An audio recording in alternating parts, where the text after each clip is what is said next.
good morning, wherever you are. This is Lower Alabama. Good morning and welcome to Today in LA. I'm Mike Amos. He's Forrest Lee, and it is cold outside. Baby, it's cold outside. And I do have some corn for popping. I'd love to have some Then, popcorn. why would you say a coin? I do have coin for popping. Why did I say I got a good cold glass of wine? Oh, okay, there you go. Well, let me tell you what I Or a did hot cup of coffee. How about that? yesterday after work. Well, at the Brundage Country Club, we're laying new tile and remodeling the women's bathroom.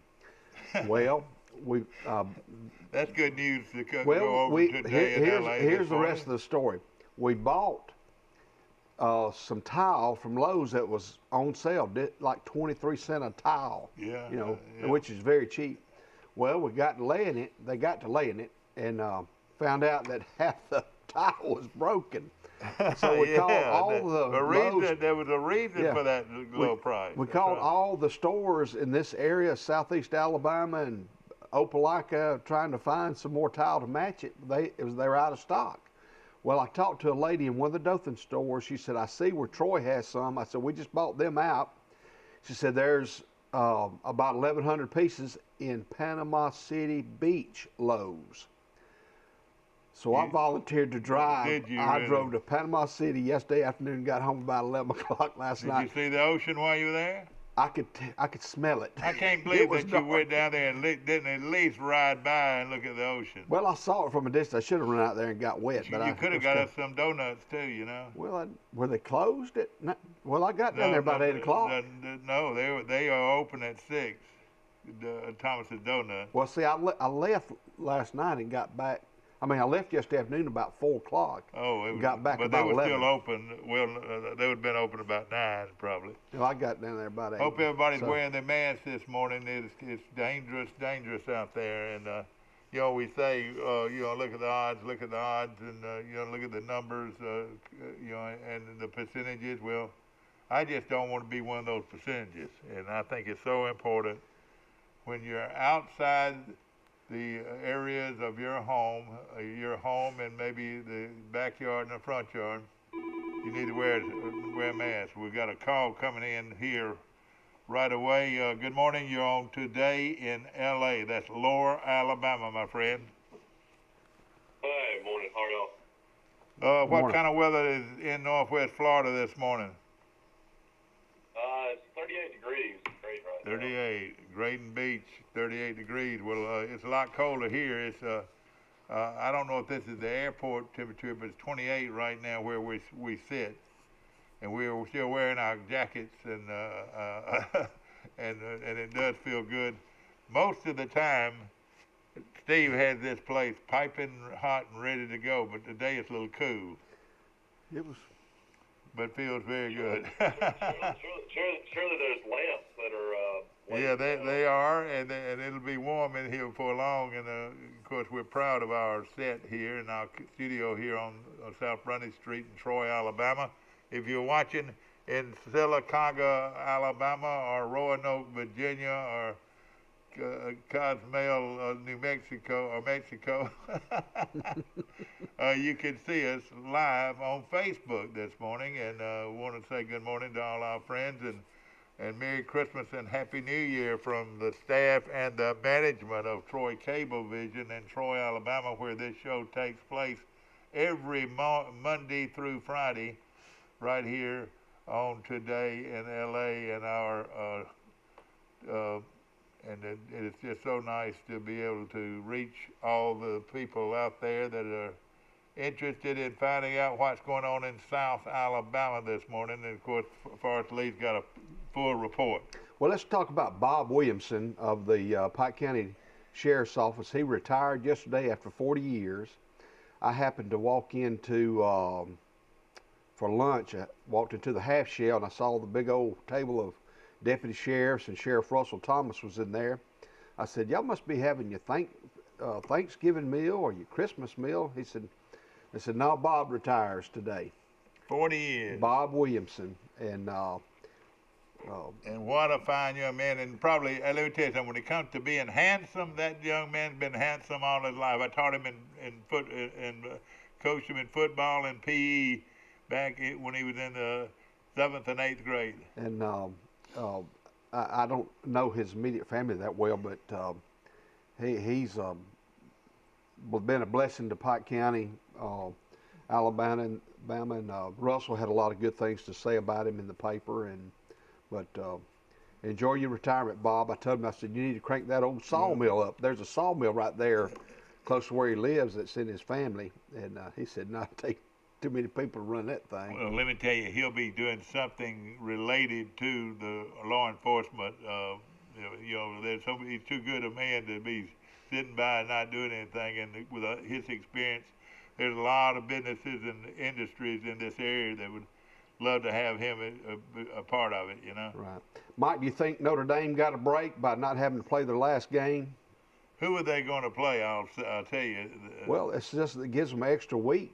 They will play this weekend. They're going to play Syracuse, but they will not have to play Wake Forest on the 12th. Yeah, not having to play Wake Forest is you're right. Wake Forest got a good football But team. it gives them an extra week before the championship game on December the 19th. And the key to that is, now Clemson's last game is this weekend too. They play a little bit tougher opponent, Virginia Tech. Yeah. But Miami, say if for some reason Virginia Tech beats Clemson, Miami has 2 games left, one with Duke this weekend, and the next one will be against North Carolina. So there is, I guess, an outside chance that Miami could go, but I don't foresee Clemson losing to Virginia So Tech. I guess Clemson doesn't have to make up the game with No. Florida State. That gives them all like 9 games, and Miami's got to play 2 to get to 9. I'll tell you. I mean, a lot of people think Notre Dame and Clemson are going to play again in the championship. So that the loser or winner of that game will probably be out of it, I would think. But now, are you saying too that Clemson would have the week off too? They will. So it doesn't make any difference really. Then unless they lose, then then that leaves Miami with 2 games. Yeah. Well, that gives Miami 9 games because they've lost some games. Right now we've got Alabama, no question about where they stand, and they play. I feel like if Alabama wins out, even if they lose to Florida, I think Alabama's in. You can't go 10-0 against the SEC, and even if you lose the championship, not make the playoffs. Yeah. Well, that would be unheard of. What if, say in the championship game, what if Clemson barely beats Notre Dame? Do you think both of them will go? I don't think so. I mean, I feel like, playing at Notre Dame with Trevor Lawrence, even if Clemson wins, I feel like Clemson's the better team, even if it's a close game. Well, the other game went to triple overtime, didn't it? Or double it did, overtime. double or triple, something like that, yeah. And, Well, we know who's sitting there with nobody to worry about. Is that Ohio State or what? Or do you think they'll be in the title? And they hadn't played enough. Ohio State might not play enough games. That's their issue now. well, they play Michigan State this week, and their head coach will not be in the mix. Ryan Day and Bob Stoops is helping Oklahoma out coaching this week because a lot of their staff members still have COVID. So he joined the practice field, I believe, yesterday. Mike, And, to make your thing fair, think about this for us. Make Ohio State play BYU. BYU, I'm sure, is looking for some respect. Looks like they're going to go undefeated and not even be looked at, in the Final Four for the championship. But if Ohio State needed a game, I'm sure that BYU would love to play them. Wouldn't that be something? I don't think take the winner of the BYU Ohio State game as that last 4 team. I don't think the Big Ten's going to allow that. They want to play within themselves. Yeah, that's right. I don't see that happening. But do you want to hear all the rankings of the playoff rankings? Yeah, well, we can. That'd be good. All right, Louisiana Lafayette out of the Sun Belt's 25th. They're 8-1. Tulsa, the Golden Hurricanes, is 24th. They're 5-1. Oregon is 3-1. They're 23rd. 22nd. Washington 3-0. Slow it down now so we can hear it. Having a great year. They're 7-0. They're ranked 21st.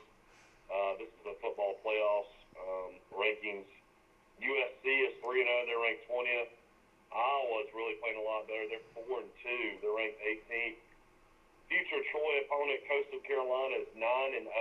They're ranked 18th. North Carolina is number 17. They're 6-3. Number 16 is Wisconsin. They're 2-1. Number 15 is Oklahoma State. They're 6-2. Number 14 is Northwestern. They're 5-1. BYU at 9-0 is ranked 13th. Indiana at 5-1 is ranked 12th. Indiana's lost their quarterback for the season. ACL. Oklahoma's playing great right now. They're ranked 11th. They're 6-2. Miami is ranked 10th. They're 7-1. Iowa State, which plays Neil Brown in West Virginia this weekend, is number 9. They're 7-2. Georgia is ranked 8th at 6-2. Cincinnati is undefeated 8-0, ranked 7th. Florida is 7-1, ranked 6th. Texas A&M 6-1, ranked 5th. Ohio State is 4-0, ranked 4th. Clemson is 8-1, ranked 3rd. Notre Dame is 9-0, ranked 2nd. And Alabama is 8-0, ranked number 1. Okay, and Alabama, of course, has LSU in Baton Rouge. Usually that'd be a big scare. I would be, I would put some extra padding on because it's going to be a street fight, no question about it. You talk about a physical game. You watch. They'll be hitting like you wouldn't think. Maybe the hardest hitting game, maybe in the last decade, will be in Baton Rouge. Michael, is this Alabama's last game before the conference championship? Alabama will play Arkansas in Fayetteville. In Arkansas. Arkansas in Fayetteville. Their top running back, I believe, opted out yesterday. Who, Arkansas? Mm-hmm. Oh, man. Read that. And this is just crazy how all these players are just kind of quitting their teams late in the season. And if I'm a pro coach or scout or whatever, whoever goes after these guys, that would enter in the picture of me, a guy that had quit his team. I wouldn't want a kid that has quit his team right at the end of the season. Yeah, some of the sports shows were talking about that's exactly what they're doing. I don't want to play. I might get hurt and I might lose $5 million. So, it started. Yeah. Some of these guys aren't even high draft picks. Is what's so crazy. Yeah. I know it. It's like it started a while, but in the bowl season. After the regular season, then you would have some players to opt out of the bowl games, and now it's filtering in. And this transfer portal is unbelievable. It's going to be a. Excuse me for wearing my jacket this morning. It is still cold outside, 28 degrees. Mike, what is your phone? Mike, what did your phone have been grading this morning? We're 38 and Troy's 28, so it's 10 degrees different. Troy's 28, and down by the river or down by the airport, it is 26 degrees, I think, this morning. I think that's what they told me. And so it is cold outside, and we are still have our garments on this morning. And Forrest Lee, my good friend. Forrest, tell us a little bit about you. They want to know who that guy is that's filling in for the great Bill Rice Jr. Well, I'm just an old country boy from Goshen, Alabama that grew up between Goshen and Vidette on a dirt road. Vidette, I've always wanted. Somebody Vidette. told me you were all city Vidette for 5 years in a row. That is a lot of years to play ball, but you were all city at Vidette. I won a lot of national championships in my backyard playing by myself. Yeah. I got a kick out of listening to a guy who's an announcer and he's just become pretty well. He does a lot of Troy games and does a lot of announcing. Never played a game of football hardly in his life, but is doing well as an announcer. And he said that he grew up wanting to be an announcer. He said when we were playing in the backyard, he'd always do the announcing. Man, I know exactly what you mean. My game has got it. He to the 40, to the 30, to the 20, to the 10, to the 5, touchdown. And that was in my front yard, ladies and gentlemen, Mike. But so many times would I be doing the play-by-play. He is hit and knocked down by Bill Rice at the Alabama 14-yard line as the Crimson Tide will take over. And the youngster from Troy has been lifted up off the ground across the way by Coach Paul Bryant. Yes, I saw Bill's parents, Mom and Daddy, at the game Saturday. And also saw Forrest Lee and his folks. They were up for a visit this Saturday. Boy, these Golden Flake potato chips are sure good. Well, a couple of things. One thing I want to mention: my mother went to Vidette, and then transferred. She To was Louisville missed High by School. that, I heard. I don't know about that, but she was beautiful. She was beautiful. But two of her classmates, one taught her how to tell time, the other one taught her how to tie shoes. Billy Ray Norman Yeah. and Ed Barnett. Isn't that something? Isn't that a dynamic Both of them duo? ended up being doctors. And they were from Yeah. Vidette Yeah. Schoolhouse, and Billy Ray Norman grew right there between Vidette today, and of course, David. we got Max Howell calling in about next 15 minutes. But today and maybe for the rest of the week, throw out names like Billy Ray Norman. Not only was he a professor at Troy University, but he was also A a general in the Alabama National Guard. Is that right? So was his twin brother Joel. And that look up there. Sammy Carr was high up. He was a He sure colonel. was the great Sammy Carr, one of my favorites of all time. And of course, Jimmy Lunsford our mayor for so many years, was a colonel. My buddy, brother Bowden down in Brundage was a. Well, on the enlisted side, if you want to go between Troy and 10 Mile Branch, Keith Snyder. What was his rank? He was just Well, a he's sergeant. a command sergeant major. He was the highest you could go up. You couldn't do without him, could you? Man, he's something else. How about Roy Sanders? The great Alex Roy Sanders served our nation as a National Guard guy, and he ran the armory here in Troy, and his brother ran it in Brundage. Did you know that? What was his brother, Daniel? Yeah. Okay. He had twin boys, I believe, but Roy, his nickname, we called him A.R. Bo Star and Lucille. Well, A.R. stand for Alex Roy. Bo and Lucille were his bulldogs, but Star was the name of his horse. Yeah. Roy Sanders sold more cars and trucks without a license than any one man alive today, and of course he'd pick up a truck and have it sold before he got it back to the armor. He could sell. And of course, they also back then allowed you to buy your gas from the armory, and cigarettes that were cheap, and it was always a line of cars out there. And Roy said, I didn't take the job to pump gas all the time, but that was part of being the good things about being in the Guard. You had those opportunities, and then you could go to Ozark or to Montgomery and buy groceries. When I was active duty with the Guard for about 3.5 years here in Troy, I worked immediately under Roy Sanders. Yeah. And I loved every minute of it. He was a legend, wasn't he? He was something else. Always had a smile on his face, didn't he? He was something always going on. Exactly right. Him and Grady Stevens. Thomas Walker, my very good friend, who I hope is watching us this morning, he was a high-ranking official. I think he made up the colonel, and these guys. You look at these people and look at them as people in the community. Not only do they serve the community, they serve the country at the same time in the Guard. Right. And, hey, Dad, I was going to mention the Alabama Hall of Fame is going to induct their 53rd annual induction class. And I know you used to be involved in the selection process as far as helping nominate and vote for people on the Alabama Sports Hall of Fame. But it's got a good local connection. The great Demarcus Ware will go into the Alabama Sports Hall of Fame. Boy, that is an honor. Probably in 2 years, we'll go into the NFL Hall of Fame. Yeah. You know what we'll do? We'll buy a table for that. And we'll be up there for Marcus.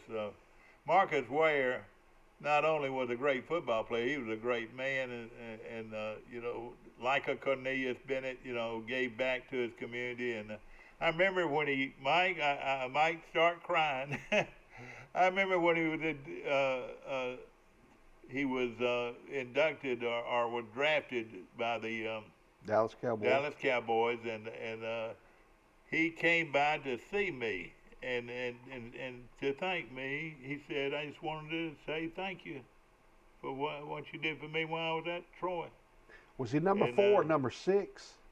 He was 94. I know, but what draft was he in the first round? It was He was number 11 in the first 11. round.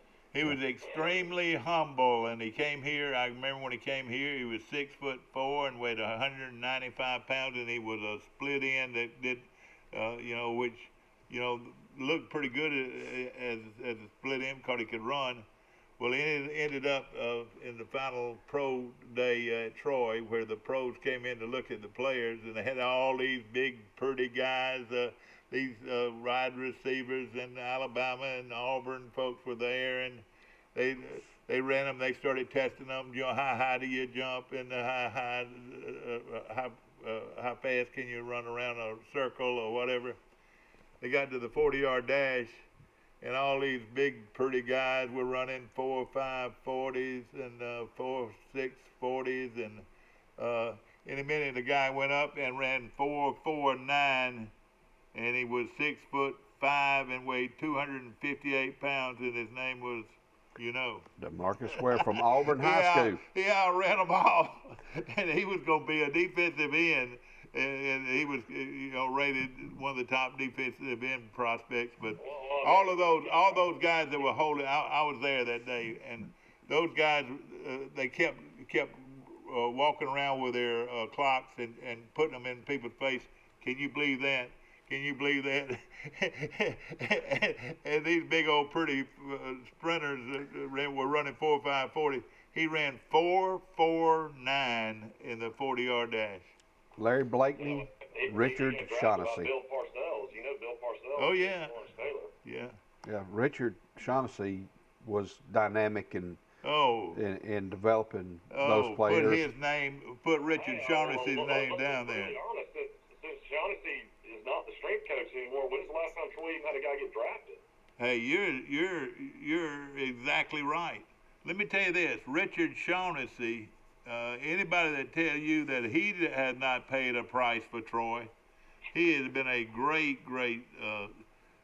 student of the game, and of course one of the top strength coaches in the country. And most all of these guys, like most all these the guys playing in the pros today will say, "Hey, I couldn't have done it without Coach Shaughnessy." I got to know Richard for a couple of years. We got our educational specialist degree in education together. But that's where I got to know him. We'd do a lot of studying together. We're in class. But Richard, I think he's from Dothan originally. Yeah, he's from Dothan. Played at Northview High School on 2 state championship teams. Yeah, and his brother was an offensive center or lineman for Troy University. Who coaches in Florida. Listen to this. Maybe the strongest player to ever play at Troy. He benched over 500 pounds. Yeah, Leonard played at Dothan High because we played him back. Yeah, I know it. But when you say maybe without a doubt the strongest player to ever play with Troy, I know he benched over 500 pounds. Yeah, he was a super nice guy too. The rest of the class, this is a great class. You got Willie Anderson, the great offensive tackle at Auburn. Probably one of my favorite players ever at Alabama, George Teague. George Teague. Number 13. Of course, everybody knows we did the national championship game. Auburn coaches are going in as well. I can't believe these guys aren't already in. Hal Baird, the really good baseball coach. Yeah, that's right. He was a very good coach. You're right. And really He's the one that let Bo Jackson play baseball. A lot of baseball coaches wouldn't have let him play both, but Hal Baird did. Cliff Ellis will go in, the great basketball coach at South Alabama and at Auburn. A golfer named Steve Hudson. I don't know him. Do you know him? What's his name? Steve Hudson. Don't know him, but never heard of him. Yeah, a golfer named Steve Hudson. Never heard of him. Olympic champion Lily Leatherwood. I don't. A great basketball player. Won a couple championships for Detroit. Out of Hayneville, Alabama. Ben Wallace will go in. Ben Wallace, Wallace. Out of Hayneville. Detroit was defensive player of the year. He was a great player in the NBA. Is that all of them? That's a really good class. Okay, Steve Hudson, the Jasper native, played on the first Alabama team to win the SEC Golf Championship in '79. From 81 to 87, Hudson played professionally on the national level before becoming decorated Alabama Golf Association champion. His AGA victories include 2 state mid-amateur championships while winning the the organization's Player of the Year award 3 times and the Senior Player of the Year award I twice. apologize over and over and over. I've never heard of him in my life, and I keep up with golf. We might have to make a call. But I'm sure there's some guys out there saying that you're wrong about a lot of things, Mike. But I have never heard of this Hudson guy. Will Matthews would definitely know this, but it almost makes me think he paid for this Hall of Fame nomination. Well, I tell you this, he didn't pay for it, but Sim Bird, the late Sim Bird, when he was inducted into the Alabama Sports Hall of Fame, I think they bought 24 tables. 24 tables they bought, which is a record. I was working for Sim at the time, and that was a big party he had at the Sheraton afterwards. We had a lot of reps in town from all over. And that was a wonderful thing. You know, a lot of people might not realize, but Sim Bird, of course, was the latest to go into the Hall of Fame. Of course, Larry Blakeney went into the Hall of Fame. Chase Riddle went into the Hall of Fame. And the great Bobby Marlowe is in the member of the Hall of Fame. Marlowe. So there's been some good ones, and of course. It says Ware's already a member of the Detroit University Sports Hall of Fame and the Senior Bowl Hall of Fame. So now he's going to be a member of the Alabama Sports Hall of Fame, and then hopefully, I think will be a first ballot pick to go into the National Football League Hall of Fame. And you know, you look at these guys, and you also look at their character, and man, what a great bunch of people they are, no question about it.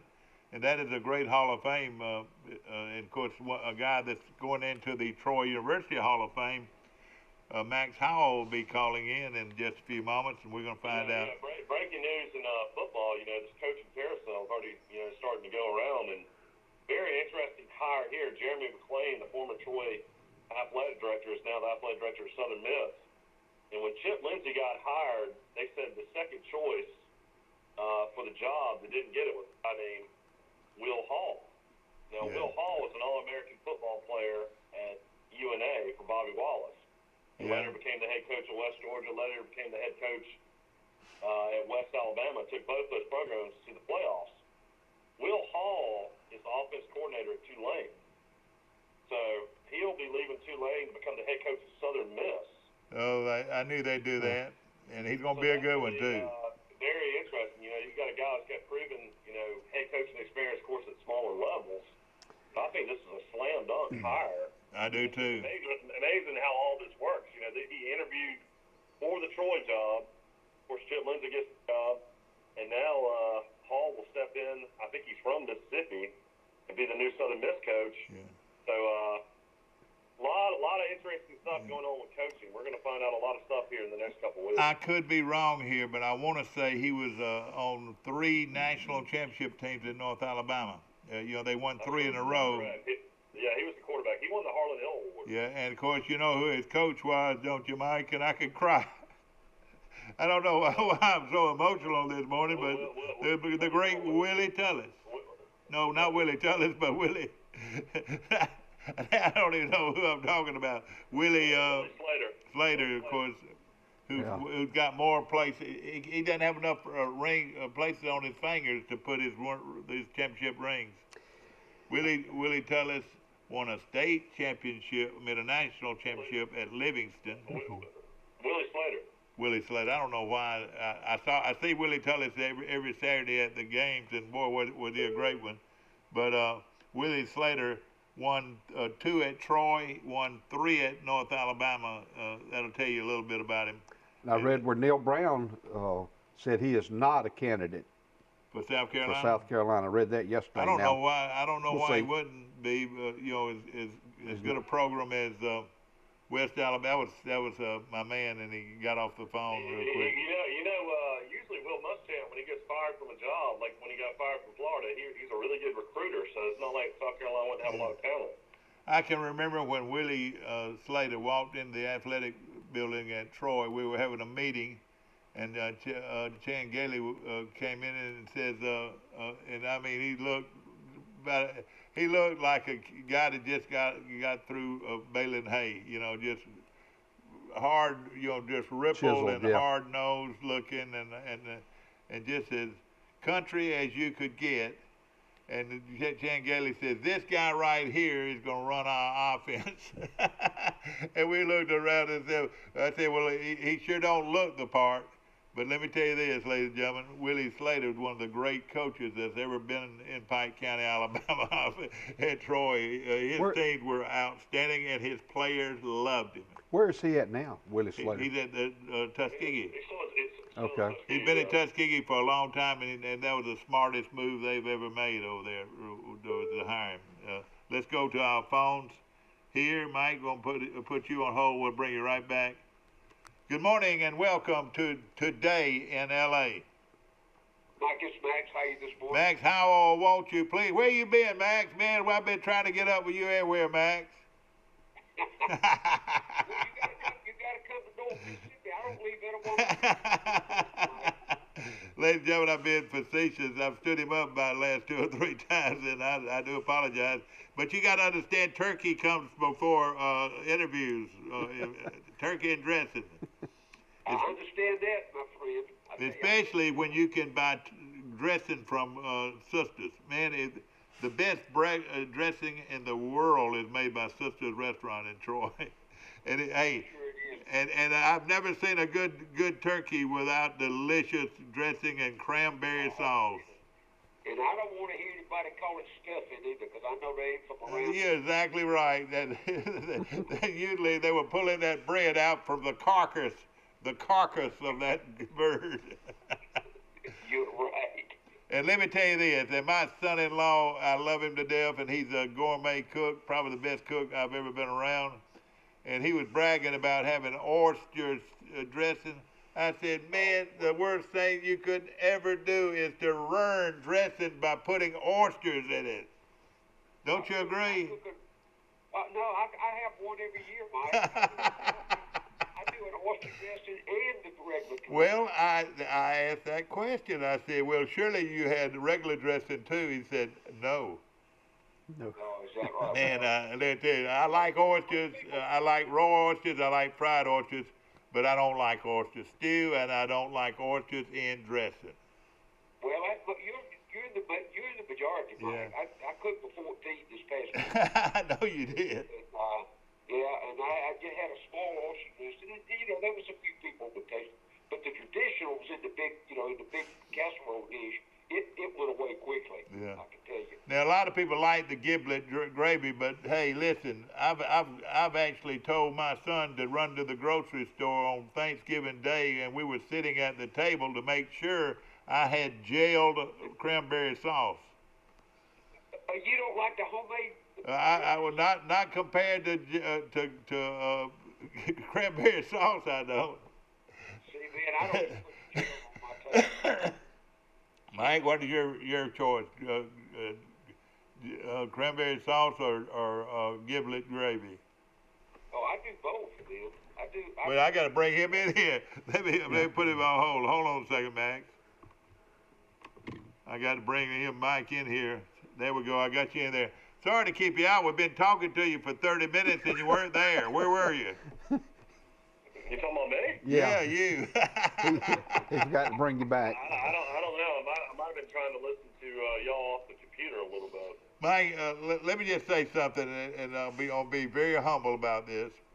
There are a lot of sports talk shows in this country, all over this country, but I tell you right now, they've got a lot of guys that think they know the game and are so-called experts in picking games and experts in using their analysis toward a game of the week. I don't think there's a better person in this country than Max Howell than it is to analyze a football game or analyze the scope of a team's performance. I don't think they come any better, Max, than you. Max is a legend. I grew up listening to Max when I'd go to Atlanta. I grew up hearing him over there. Yeah, Mike, I do too, and I can hear this, Mike. Listen, I can hear it. I said, Max, this is Mike Amos. You remember you coached me at Troy. Mike Amos, you remember me? I played at Charles Simpson High School, and we beat the hell out of y'all when Kelly and Denny Grant played at Carroll High School.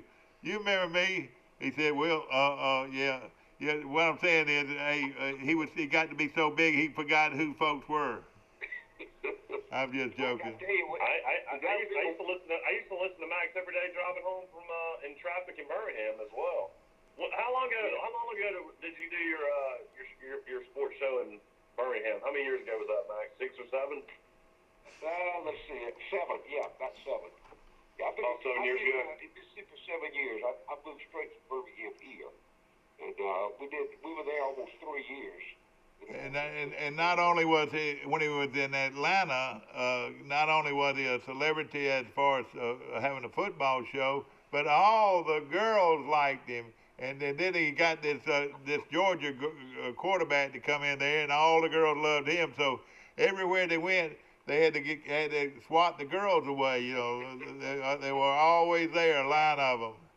That was Buck Bellew. Buck Bellew. Buck Bellew. And by the way, Buck's still on 680. Oh yeah. They cut his partner, John Kincaid. They cut him loose. They did cut Kincaid loose. I didn't know. Yeah.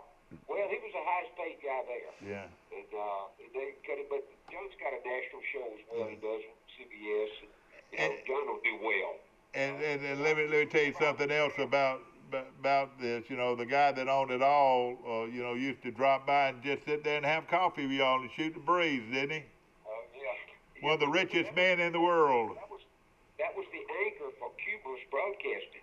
When I went there were 5 stations in that group. When I left there were 500 stations. Wow. Yeah. In that group.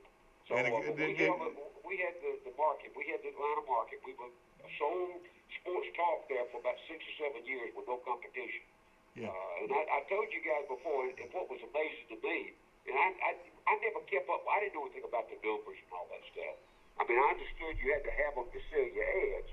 But guys, you got to remember, when we were in a city of 4.5 million people, when they flipped the switch in the morning we came on the air, Arbitron said there's 400,000 people listening to our show every morning.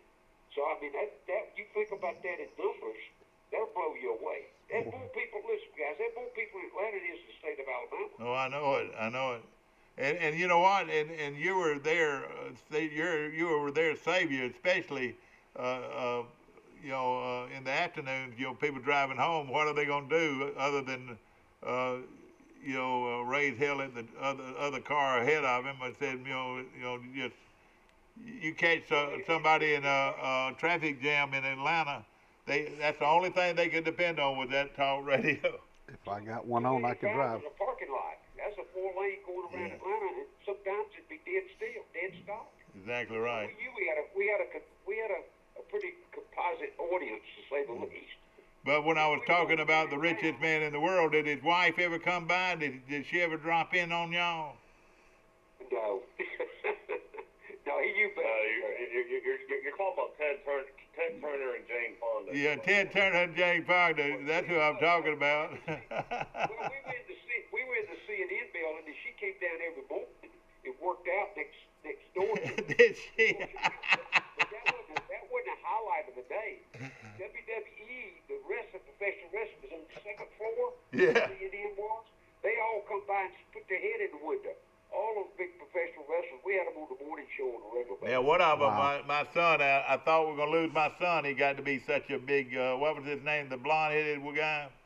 The pretty guy. Rick. The Nature Boy, Ric Flair. Yeah, the Nature Boy, Ric Flair. I said, listen, it's not real, Mike, it's not real. And he just would say, no, you don't know what you're talking about. It's not real, it's pretend. But you know who the most important person to us was at the time? Nobody knew. You know who Truett Cathy is? Yeah, the Chick-fil-A, yeah. Well, he had a little biscuit and coffee shop across the mall from us, and he'd bring coffee in 1992 and 3. He'd bring coffee and biscuits over to us every morning. Not on Sunday, though. Not on Sunday. Oh no. Well, we didn't work on Sunday. We covered ball games. We covered the Falcons and the Braves and all that, but we didn't do an in-house show. Somebody told me that if Chick-fil-A was open on Sunday, it mentioned the money that he loses every Sunday. You know, with in the billions. I want to say nationwide or something. Yeah, but he's still, well, this is 2021, and he still doesn't know, they still don't open on Sundays. I know it, and that's a wonderful gesture. On 9/11, Max, were you live on there I on was 9/11? we was sitting in the studio doing a sports talk show, and we thought at first we had all the TVs on, and we thought it was just some idiot, the first one that hit the towers. We thought they were just even the second one we thought, well, maybe they were chasing it. We didn't know what. Then when the whole thing exploded, they took us. They moved the sports people out, brought the news people in. Yeah. And of course we covered. The station covered that for the next 2 or 3 days. Steve Kemp was in the box that day, and he hollered down. He said, "Mike, they have just bombed New York." And yeah, like you said, at the time, everybody just thought it was just a plane that lost its coordinates and made a mistake and plowed into one of those buildings. But then we, later started hearing more and more things. And I just said, hey, turn your channels to the major network because there's been a real sad thing to happen. Of course, we were there. We were there in the '96 Olympics. We covered it. We had a ship downtown every day. About 4 or 5 stories up. They built a huge platform for us, and we were there. They canceled our show the Saturday morning after the shooting. If you remember that night, Clint Eastwood made a movie about that. Oh yeah, the Eric Rudolph, the bombing and right, yeah.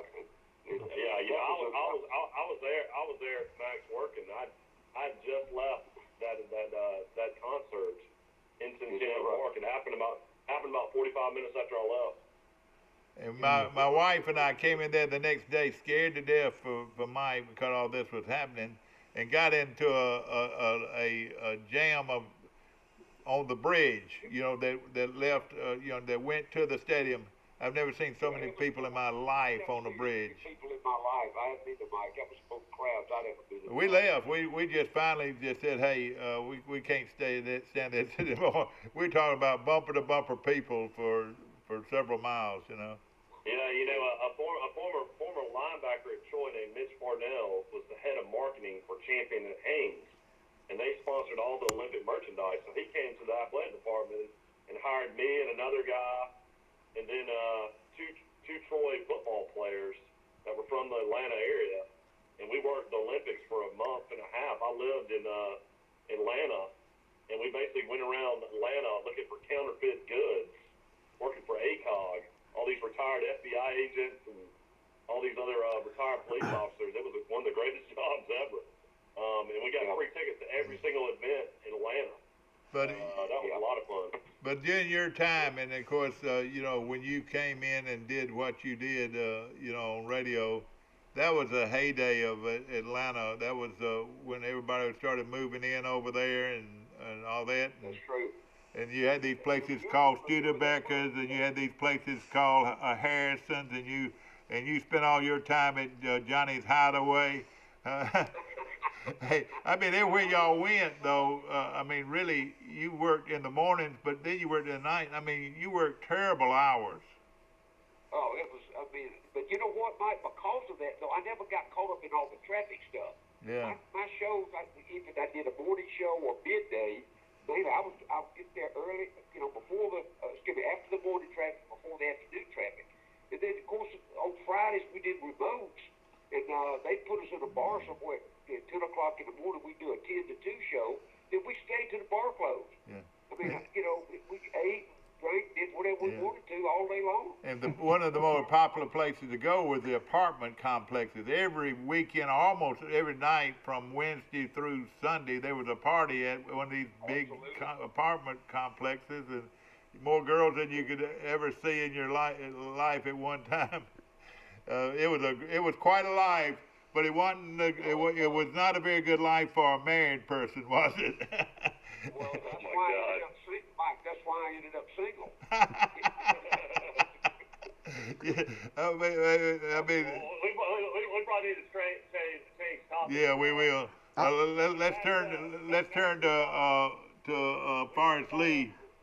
I got a question for you, Mr. Mack.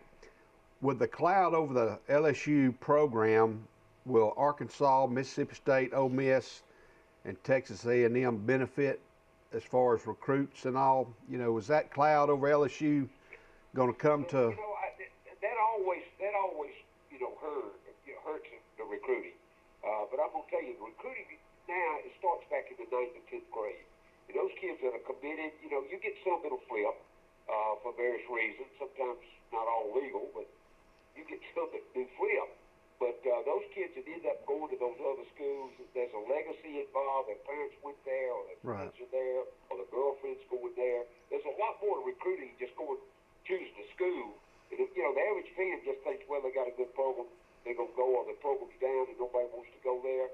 Guys, that plays a little role in it, but that's not the major role. It's what gets a kid to come to your campus. It's what the offering is, and everybody's different. There's no blanket concept about recruiting anywhere in the country. Yeah. Everybody's got their own plan. They got the system that they use. Of course, process that Coach Saban has established is one of a kind, and you see what you get on the field when you play Alabama. Of course, one of Max's best friends is best friends with the head coach at LSU, and we were talking about earlier on this show. Alabama will be in for a fist fight. I mean, they'll never play a team more hard-nosed than this LSU team's going to be Saturday, don't you think? Mike, it lines is 28 to the believe, and Alabama will cover that. They'll cover that in the first half. But LSU will be very physical, though, won't they? They'll be physical, but they won't be around the third, fourth quarter. They don't have enough depth. Oh yeah, I didn't feel like they would either. They lost 14. They'll play competitive the first half, but they don't have a quarterback to play. Their program is in Bo Pelini was the worst thing they could have ever done was bring him back on the defensive side. He has no clue on how to cover Alabama's wide receivers. I can tell you that now.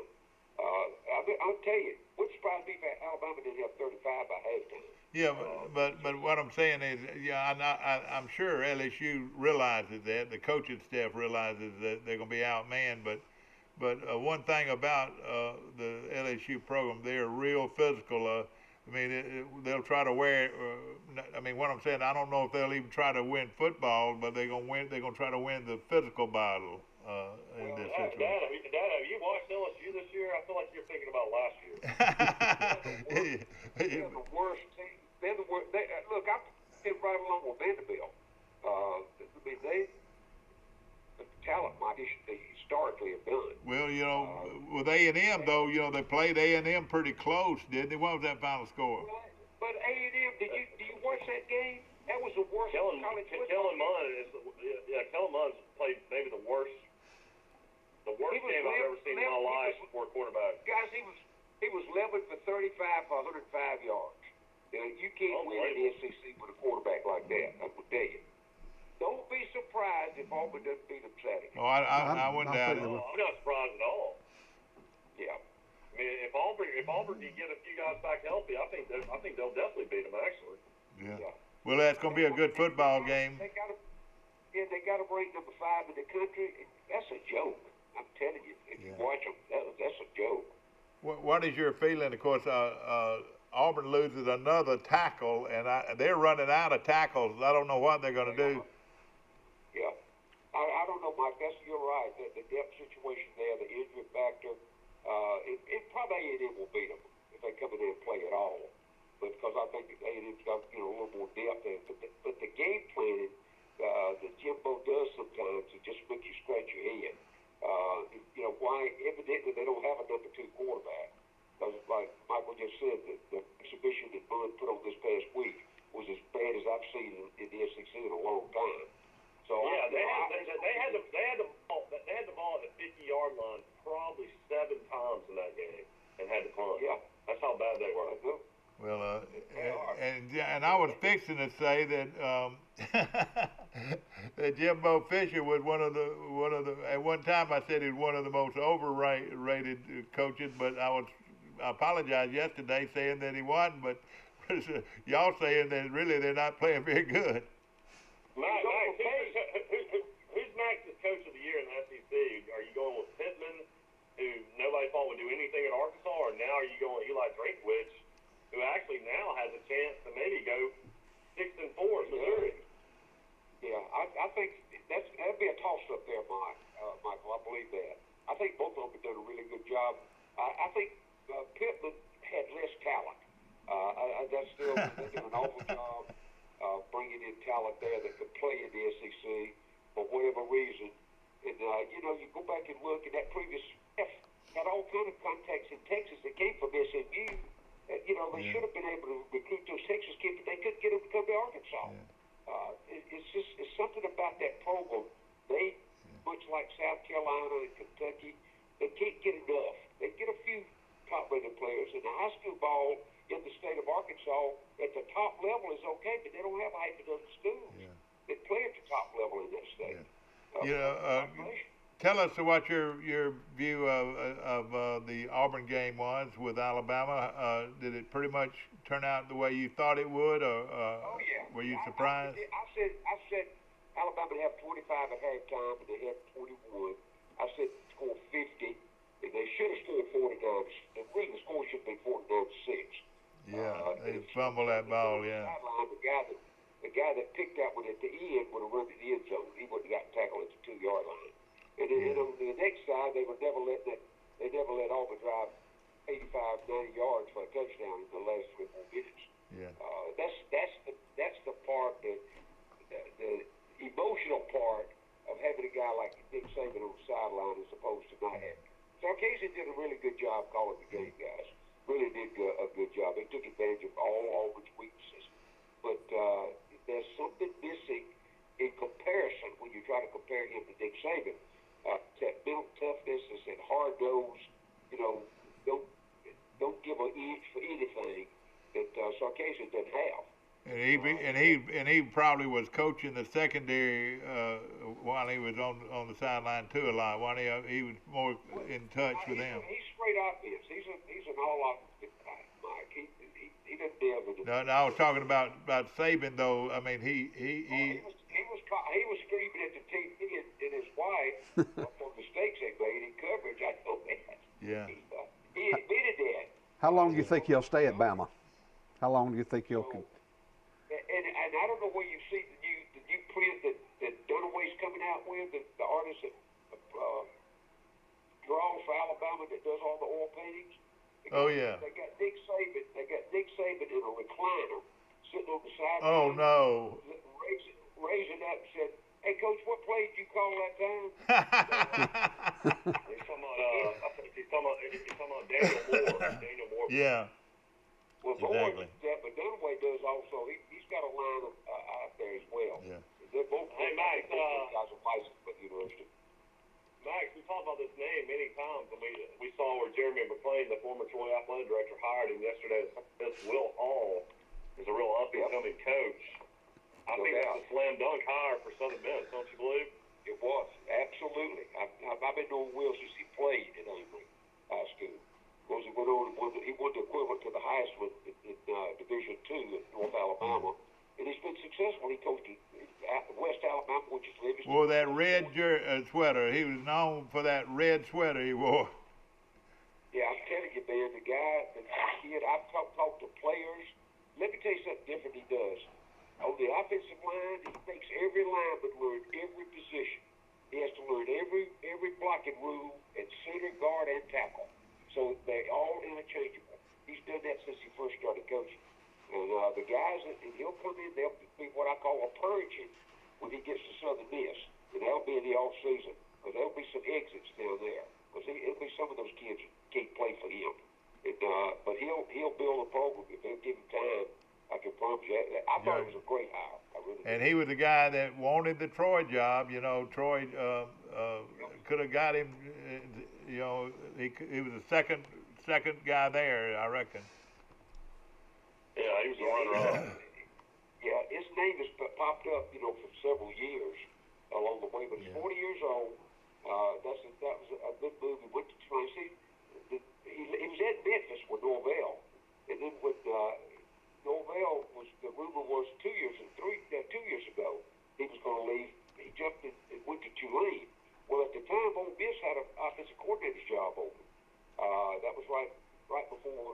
really right before they fired Matt Luke. And he thought he was going to get that, but they in turn hired Rodriguez, if you remember. And the reason is, one reason is that Tulane wouldn't let him out of his contract. He'd only been there a month or so. So they held him on to it. Their offense has done pretty well last year and this year. That I took up the paper this morning to see where he said. So Jeremy did a good job in searching that out. He really did. He'll get the program back on track. Now, Interesting to see what happens. I was listening to a lot of different shows yesterday, and a lot of people were talking about Pruitt. He got a contract extension by Phil Fulmer, of course, the former Tennessee coach. And, does Tennessee make that move, or do they wait another year, give Pruitt another year? What do you think? I think probably they give him another year. But, there's another situation about the quarterback situation. He don't have a quarterback. he sure doesn't. Number 1, 2, or 3 can't play consistently. I said that early at the top of the year that I didn't think the guy could win. And they just lost a linebacker. Does that tell you how great of a coach he might be? Is that he won 8 in a row with Jaron Garantano? If he didn't have any kind of quarterback? Yeah. I think if he'd had anybody else, I think that's just, that's an opinion. As I look at them, and I try to watch them, watch part of the games every week. I think that, they're still poised to really bring that program back. Now, where Pruitt can get it done or not, I don't know. Guys, here's what so many people don't understand. It's not just Jeremy Pruitt. It's all the turmoil inside that university. They've had 3 college presidents, 4 athletic directors, and 4 coaches in this 8 years up there. And it's a board of trustees things, and you guys may know all of the inside politics, but the Haslams that own pilot truck stops are the main deal. Bills was a governor. Jimmy owns the Cleveland Browns, and then the other 2 try to run the University of Tennessee. And it's just an in-the-house coup that goes on up there, and they hire and fire at will based on what they feel like every day. Something that we don't think about much, at least I hadn't heard a whole lot. What happens if that guy holds on to the long pass for Auburn? 9 out of 10 times he makes that catch. That game's a much closer game. What do you think? Well, it'd been 21-10. It'd been 21-10 at the half. Would have scored 2 more, Mike. Probably would have. But I mean, can you believe that their top receiver could be that wide open and drop that football in such a crucial situation? Well, that's called pressure, man. He was that open either. Yeah. What's your opinion on Bo Nix? I feel like there's really been no improvement this year with Chad Morris, who's supposed to be an offensive guru. A lot of people think, Auburn's not going to go, but maybe 8-4-9-3 at best the next couple of years with him at quarterback. He's an average quarterback, Michael. Look, you know why when he pulls the ball down and run, if you've seen him throw lately, they don't let him throw anymore. Because he can't run and throw at the same time. Yeah. If you notice, every time he gets out of the pocket, he comes and runs. So you think it's a political thing a little bit? You think politics comes into play? Well, boy, you look at Gatewood that transferred. Have you seen him try to play? That kid can't play either. He is. Yeah. So what does that tell you about the recruiting at that position? The only thing close to it is what Kirby tries to do at Georgia. They finally found him one, I think, in J.T. Daniels. But why hadn't he played up till last week?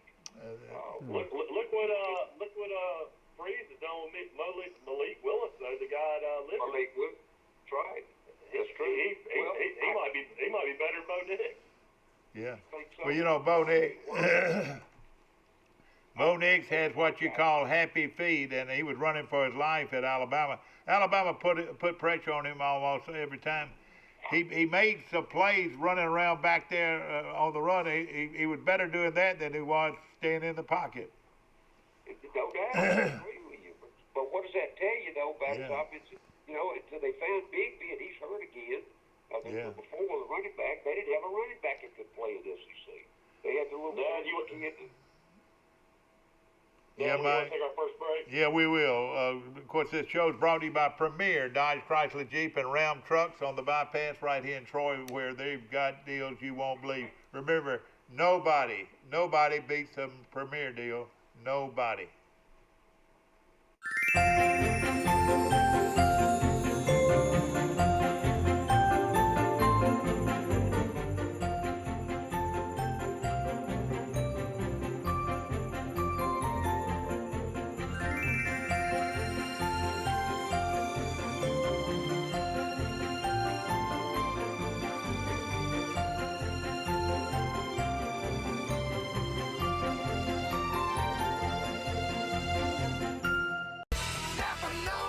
Trojan Auto Parts of Troy, home of Napa Know-How. Stop by and see owners Mike and Melissa Kilcrease and their Napa Know-How team with over 100 years of combined experience. We're the only locally owned parts store in Pike County, and we're fully stocked and ready to serve you.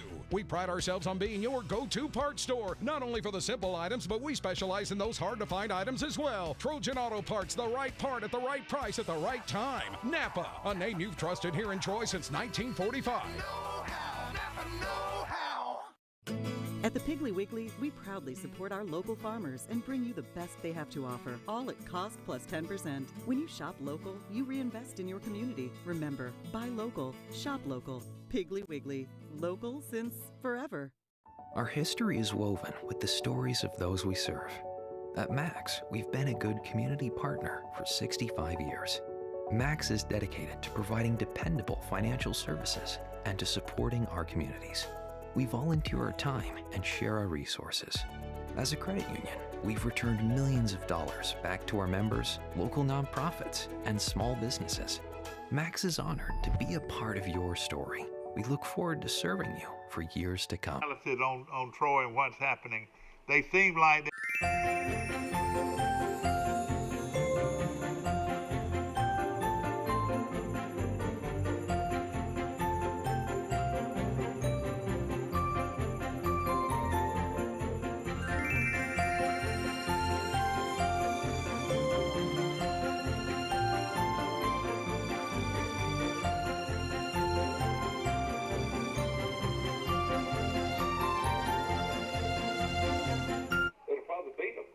Back to our show, ladies and gentlemen, brought to you by Troy Bank and Trust Company. Believe you me, the only bank you'll ever need is Troy Bank and Trust Company, now with 13 locations to choose from in central and southeast Alabama and over into Auburn area, two banks now in Dothan, one of the fastest growing banks in Alabama, a $1 billion bank, Troy Bank and Trust in Troy, Alabama.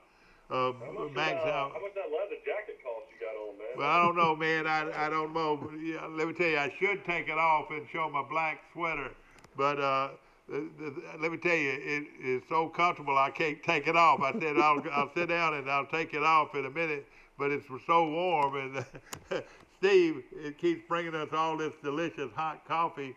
Hey, it's beginning to look a lot like Christmas on this show. And of course, Max Howell is our guest, and Max, Troy started off pretty good, but boy, they have really hit the road the wrong way right here now. What do you think? Have they had many injuries, Mike? I have not kept up with their roster. They've had some injuries, but no major. Chip Lindsey came out yesterday at the press conference and said that his program has really been affected by COVID the last 3 weeks. Boy, it's a good time to say that, isn't it? Isn't that a good time to say that? Well, that's what I'm saying. He says that he thinks this will be the most healthy they've been from a COVID standpoint against South Alabama. But he says a lot of these guys will not be eligible to come back until later this week. And he said that he felt so bad, even though after he got cleared, that he doesn't know how much energy these guys will have and how many of these guys could even play. So I don't know what you can think of that statement. Well, we're having a hard time blocking anybody right now, and we're getting. I don't know if it's the quarterback's fault or not, because the offensive line's not giving him a whole lot of time to throw. But the key to all of it is no running game. You know, without a running game, there's no way in the world to have a good passing game if they bring 8 people every time. Yeah. Well, I I followed them most week. Of course, they got at Appalachian State this past week, and that really made me start thinking about where did this program go from the first part of the season when they really, looked like they will have a really successful year this year. And I was aware, Michael, about the COVID situation. I know it affects different groups different ways, but sometimes, if you take different precautionary measures, it's all got to start at the top. You can't just run rampant and ignore the thing. You got to do what it takes and modify your practice sessions and have the control over the kids and whatever. Even though Nick Saban had it, how many kids Alabama's missed? Just think about that. I don't know. It doesn't seem like many. Missed a handful all year. That's true. That's one of the reasons they're number one in the country. You watch them play, they're the best football team in the country. Yeah. The way they're executing. They're better than Clemson. They're better than Ohio State. They're better than Notre Dame. They'll be favored in every one of those games, whoever they play in the playoffs. Max, You got all these guys opting out and quitting their teams right now. To get ready for the. I know that's what I'm saying. You got a guy like Jalen Waddle who's a guaranteed probably top 10 pick. He broke his ankle. He's trying to get back. That's the difference in Alabama compared to all these other programs. That is true. So why can't you use that process that they use in other schools? And I'll tell you another thing. One of my pet peeves about that, guys, is because there are certain schools that take care of their teams and certain schools that don't take care of their team, when there's a forfeit, the team that's ready to play ought to be awarded a win. In Mississippi, they do that. I said that earlier in the year. I agree with that. Yeah, I really do, because that tells you that the lack of organization is when you got 10 or 12, 15 kids out, like Mississippi State went to Georgia 2 weeks ago. They carried 49 players over there. They had to get permission to do that because the SEC says you have to have 54 dressed out to play. Well, they had 49. Of course, they played better than anybody thought against Georgia. I don't know whether that was a mark that program was a little improved or Kirby Smart's program had taken a step back. I don't know. But the fact is, there are certain programs that handle the administrative job better than others do. And I think it certainly reflects on Max, that. now you're a strength guy. You've been a strength guy your whole career, and still is, even at 80 years old. You've already worked out already today, while we're drinking coffee. But there are three teams. I mean, Troy. What looks so evident about Troy is that they're lacking now is they're not very strong. They're not big and strong like the Coastal Carolinas, like the App States, and like the Louisiana Lafayette.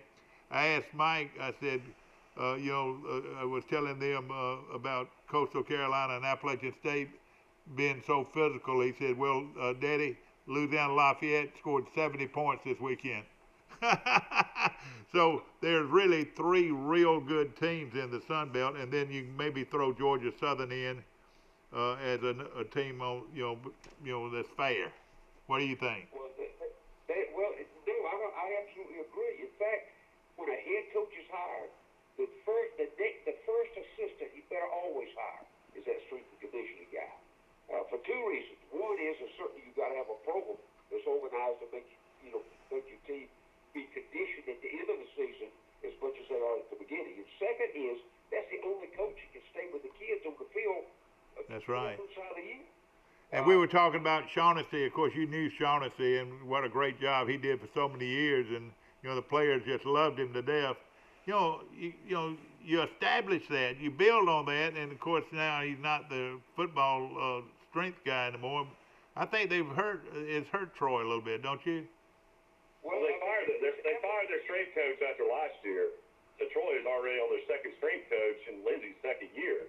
They hired a guy, Rusty Whitt, that was the head guy at Louisiana Lafayette for 8 or 9 years, was at Army as the head strength and conditioning. He's very, well-respected strength and conditioning guy. You're already on your second strength coach after the first year. Yeah.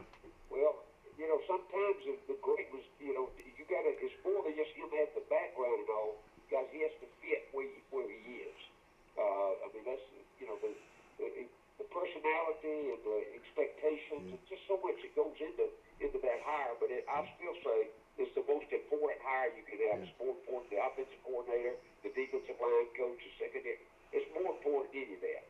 Because those guys work with him 12 months out of the year, and then you go on the field with them, and he understand your offense and your defense philosophy.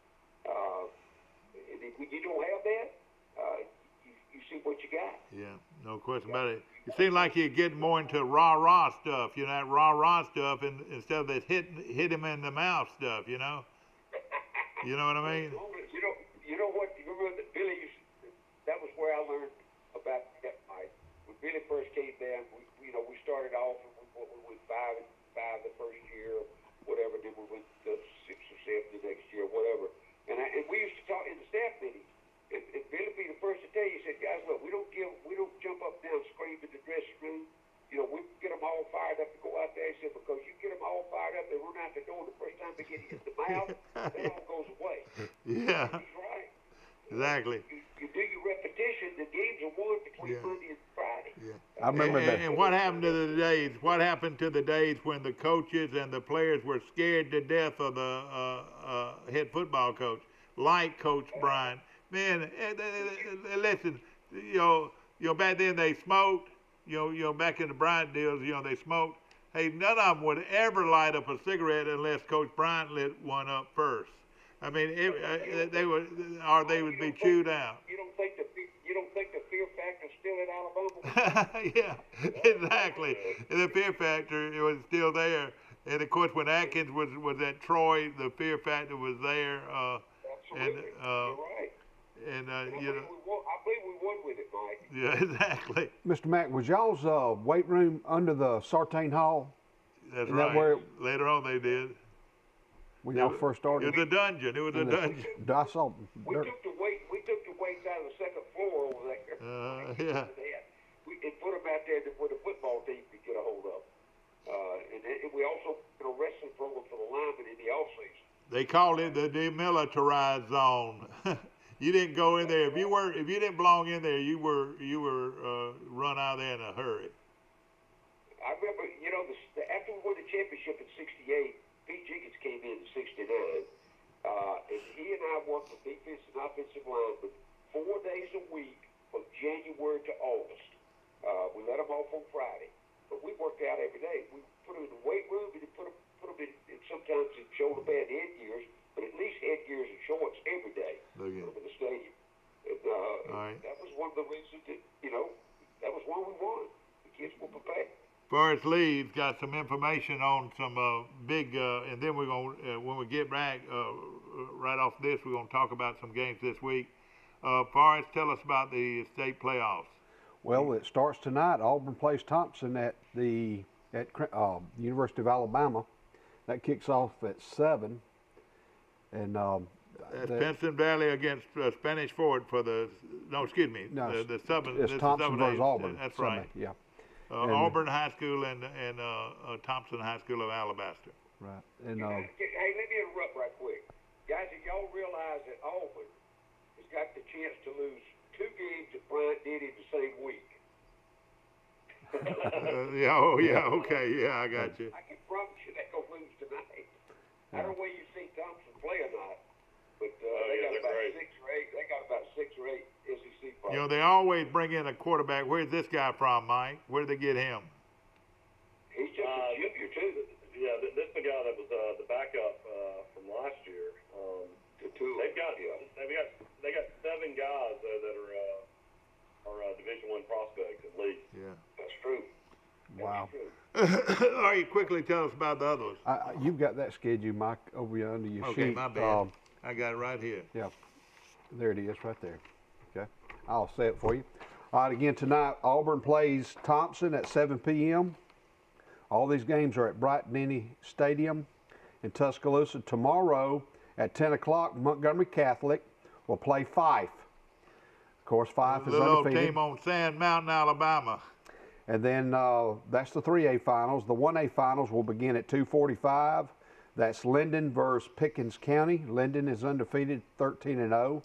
And then tomorrow night, the 5A finals, undefeated St. Paul's will play Pleasant Grove at 7:30. Then on Friday, December the 4th, the 4A finals, Gordo versus Handley at 10 o'clock in the morning. And the 2A finals will be Abbeville The Abbeville Yellow versus Jackets. Mars Hill Bible, and that game will start at 2:45. And those games can be seen on Troy Cable. Our studio is not producing that, but it will be seen on Troy Cable. I believe that's going to be on Channel 2, possibly. Steve will let us know. Steve, where were what would be the channel on the playoffs? They used to play on like On the playoffs, so will any of those be televised? Do you know? play on like the CW or something like that. 259 WOTM and WSFA and 259, Channel 259 here Yeah. at Troy Cable. So those games, you can see them. Yeah, that'd be fun. That'd be fun, no But question. good luck to those players. Bill Bedsoe, and coaches. the son of my first cousin, is on the staff with and of course we didn't keep up with them much, but they're playing well. Talking about Spanish Ford. Yeah, Ben Blackman played at Troy. He's the head coach, and Brent Bedsoe is our cousin that's on the staff at Spanish Ford. Yeah. And boy, they always come up with great teams. It's going to be a great ball game. And of course, that all starts tonight with the big 7A game, and that should be a good one. And then the big playoffs start again on Thursday, and we'll be watching that closely. Mike, anything that jumps out at you this week? What do you like? Well, I mean, the best game maybe in the country this week is going to be Louisiana Lafayette traveling to Appalachian State on Friday night, 7:30 kick on ESPN. I can't wait to watch the game. Lafayette's only lost one game. Appalachian State's only lost to Coastal Carolina and Marshall, so that should be a great game. Appalachian State's a 2.5-point favorite. No telling how cold it's going to be in Boone, North Carolina on Friday night. Well, ESPN Game Day will be at Coastal Carolina as Liberty travels to Coastal Carolina with Game Day. Mike, before we get off on another college game, something I did notice here in the Montgomery Advertiser this morning. Peyton Higgins is a wide receiver from Mars Hill Bible, and you were talking about this the other day, Mike, how Troy recruits well in North Alabama. He plays for Mars Hill Bible. Peyton Higgins caught 2 passes or caught 140 yards in pass receiving on 15 catches in the semifinal game and 2 touchdowns. And he's committed to Troy. Max, you got recruiting. All these coaches have got a recruiting deadline. You know, it's early recruiting now. A lot of people sign in December. What's your thoughts on that? You think they're going to continue to have 2 signing days, December and February? So, yeah. Look, that's anything you, Mike. When I came out of high school in the 50s, we had that. If you're going to play in the SEC, you could sign it the first Saturday after Thanksgiving. Or if you're going outside and you want to be recruited, you wait into February. So they've had that off and on. The reason the coaches wanted to change it because it cuts into their preparation during the year. They got to have those kids make that decision. That's why it's reverted back to recruiting like it is. Those kids start in the 9th and 10th grade being recruited. They have a summer camp, invitation only, which is nothing but a tryout camp, basically. But yeah, I look for it to stay the same. I don't. The December 18th date will be the first signing period. A lot of kids want to get through with that, so they can go ahead and then you got some of them that's going to graduate in December and come over and get enrolled in January as well. And I think this. You actually have guys practicing. Like Alabama will have guys actually on the practice squad that had just finished their high school season, getting ready for the college football playoffs. Absolutely right. Yeah. But I think this early recruiting though really helps teams like Troy because they can go ahead and make these kids commit to them or go ahead and sign with them now, and that means the big boys can't come back and get them in the second deal, you know. Yeah, they get normally. Yeah, you're right, Mike. It's a stair-step situation. It's making those recruits thinking I better go ahead and sign right now, or the other guys are not going to come back and get me, you know. Yeah, and those that have a chance to, to go to Alabama and Auburn's and LSU's and those schools, if they miss that first signing period, that hurts their feelings. So they'll jump back to a school like Troy or South Alabama, those schools, because they know they get a chance to come and play right away. And it's like, hey, I'm not going to wait and get missed out on again. It's a game. I'm telling you guys, recruiting is the most entertaining and intriguing aspect of college football. Yeah. Well, it's a different world with all these transfer portals. You know, it's college football and this it's imaging. crazy. You're Everything is changing I mean, it's gonna be like so the fast. Wild Wild West next year, all the transfers. Yeah. They're going to have to come in and make some more rule changes because it's. Everybody gets a year back. So I know. That's right. As a coach, Max, how do you run some of these guys off? You know, that's exactly right. Is the ability to run some of these kids off. They're not going to be players. You got to remember, guys, it's only 1-year scholarships, and that, in a couple of places I coached, that was my job. Yeah. Make it so tough. We find out if they wanted to stay. I mean, I get them up at 5 o'clock in the morning. Yeah, you're right. You're right. And he'd be saying to himself, "What am I doing here? I don't need to be getting up at 5 o'clock in the morning and go out in 25-degree temperatures." You know what? Some of them having to do that right now, probably. Well, there are ways to do that. It's not a fact. The possibility of change has changed completely. Used to when I was there, we just we made a mistake or they made a mistake coming to us, whatever, and then we make it pretty tough on them. But now it was up to them. Today, because of recruiting and intensity, you try to help that kid get placed somewhere else. I made the mistake, but Alabama does the best job of anybody in the country. When they make a mistake on a kid, which they don't make many, if you've ever noticed, they just disappear. But they end up in New Mexico or Arizona or somewhere way away from the SEC, and yet they still get a college education. They get to play. Coach Saban does a remarkable job in that. He keeps the kid's name out of the newspaper as well. Yeah. Hey, what do you think about this, man? Would the NCAA allow a kid, say he's a third-string tackle at Troy, a fourth-string tackle at Auburn or Alabama, and you got the 1AA schools that delayed their season to the spring? Could those guys transfer down and play in 2021? I was just interested in that because I feel like there's a lot of guys that don't get to play and they always go to 1AA or they go to Division II. I mean, there could be some really stacked rosters.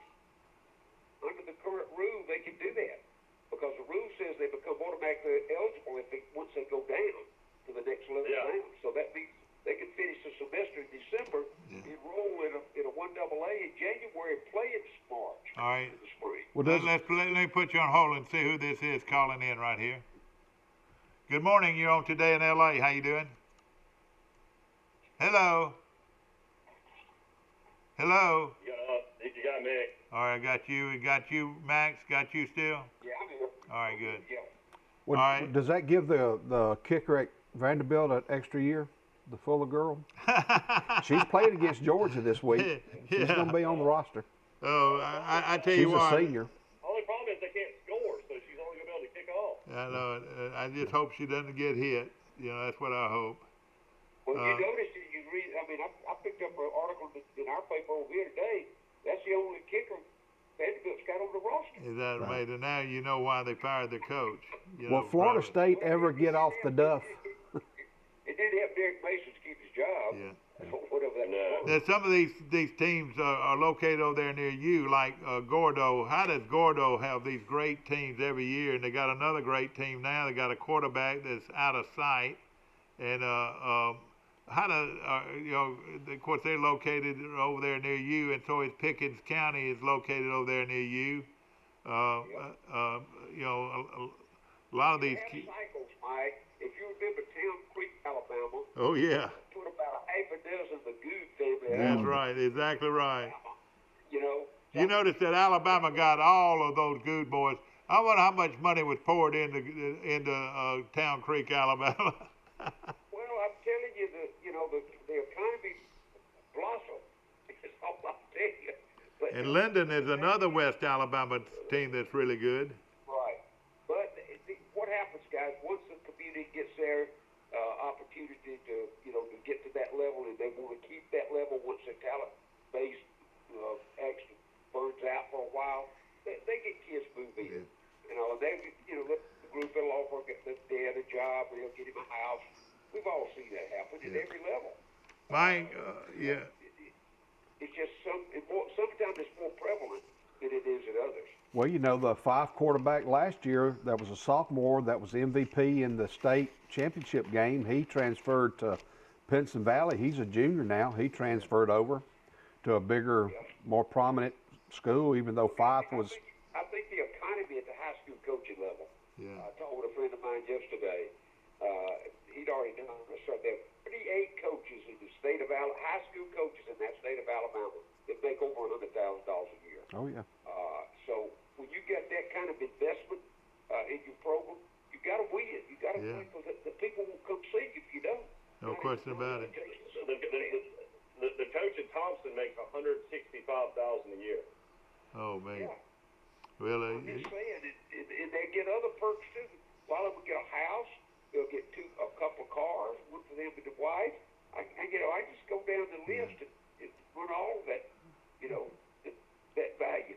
The rich get richer, and they looking at cupboards at other schools in that area. They get them. well, everybody. It happens all the time. Pretty amazing job, Sam Shea. First year as a high school coach, former Alabama great player. I know he coached defensive backs at Stanford, but as far as I know, had never been a head coach anywhere, and he's led Pinson Valley to the state championship this year. Mike, Troy's gotten a commitment from an outstanding prospect whose daddy was quite a center at Alabama. You know who I'm talking about. Yeah, they got the kid from St. Paul, Roger Schultz. Roger Schultz's son is coming to Troy, at least that's, but Max, the commitment is only a commitment when the big boys come hollering like an Alabama or Auburn. It's hard to say no. Some kids will say, I'm going to be. Yeah. It really is. But, some of those kids, Mike, they don't feel comfortable in the big environments. That's why Troy's done well because of numbers and other schools like that. But I'll still say to you, I said to you at the beginning of this year, you get a Coastal Carolina, a Georgia State. Appalachia's a little bit different. They've been around a while. And I didn't mention Georgia State, and I should have. They've got quite a program. Well, they do. But, guys, there's reason. And Liberty, University is another one that fits in that same category. Here's either the academics are less to get in for admission. Of course, NCAA sets a minimum standard. But the academics to get in that university is less than it is at other major universities in their area. Or they got a booster club that's, giving a lot of parents a lot of help along the way. There's reasons why those kids can overnight become a great success. Yeah. If you watch Coastal Carolina or Georgia State or some of those teams play, Liberty, there's a reason. Those guys, they got talent level there. Yeah, we've got. They bring kids in, transfers from, and I can't say a lot about that. I mean, we did that at Troy. You remember that championship team, I started 22. Havelock played the SEC the year before. Yeah. See, we were talking about the other day how Troy played. Coach Blaney did it at Troy. I mean, imagine all the transfers we had from 1A to came to 1A. Yeah, exactly. That's how Troy built their program. Yeah, we've got 2 in the top 25 from our conference. Coaches the same way. Coach Larry Blayton brought in a lot of coaches, a lot of good coaches. Yep. But we're fixing to go off. We're fixing to go off the what's for dinner. What you gonna be serving this weekend? We're still eating leftovers, Mike. I made a turkey hash. We got these guys coming down. The only decent game I think in the SEC this week. We're all anxious to see what Auburn and Texas A&M does. Yeah. What time is that game? Alabama. What time? That's an afternoon game. Okay, good. Double header. There's going to be 2 CBS games. Yeah, Florida, Tennessee. So that should be good. We're going to be the afternoon, Saturday afternoon. Auburn's 11 a.m. ESPN. Oh, is that 11? Okay. Well, Max, it sounds. Alabama's at 7, I believe. All those boys are deer hunting now. Are you gonna be able to feed some of them? Yeah, I got about 6 or 8 hard to talk to them. we're gonna do a turkey hash. And I'll probably on the side have chili. This cold weather like that. Oh yeah, you're right. It sounds good. And we'll do coleslaw with that. Of course, a big dessert. They all love this time of year is that Mississippi Bud. Chocolate cake. Oh yeah. They don't want. Most of them don't want the ice cream on it. So it'll be a fun time. All right. Well, listen, we appreciate you very much. Look forward to hearing from you this time next week, and have a great week. Thank you guys always. Ladies and gentlemen, hope you've enjoyed our show. We talk back and forth, and I know sometimes we might be a hard time keeping up with everything, but we're having fun. I hope you are. We'll see you tomorrow, bright and early for Today in LA. See us again today at 1:30.